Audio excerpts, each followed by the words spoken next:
అందరి జాతకాలని ఇట్టే చెప్పేసి జ్యోతిష్కుడు వేణుస్వామి నిజంగా భయం గుప్పిట్లో బతుకుతున్నారా? తనకి నిజంగా ప్రాణహాని ఉందా? యెస్. కొద్దిసేపటి క్రితమే ఆయన భార్య వాణి, అలాగే భర్తగా వేణుస్వామి ఇద్దరు సంయుక్తంగా ఒక వీడియో రిలీజ్ చేశారు.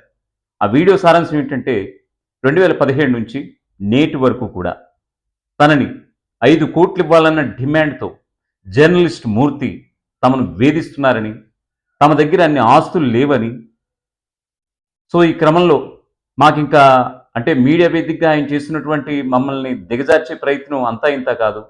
సో, మీకు ఈ టార్చర్ మీకు వదిలించుకోవాలంటే గనక మీరు నాకు డబ్బులివ్వాల్సిందే అని జర్నలిస్ట్ మూర్తి ఒత్తిడి చేశారని, సో, ఈ క్రమంలో మేము డబ్బులిచ్చుకోలేం. మాకు సూసైడ్ ఒకటే శరణ్యం అన్నట్లుగా వేణుస్వామి, ఆయన భార్య కూడా కొద్దిసేపటి క్రితమే వీడియో రిలీజ్ చేశారు. అయితే ఇది రాజకీయ కోణం ఏమన్నా ఉందా? లేకపోతే నిజంగానే జర్నలిస్ట్ మూర్తి ఆ డిమాండ్ చేయడంతో వీళ్ళు ఆవేదన వెల్లగక్కి వీడియో చేశారా?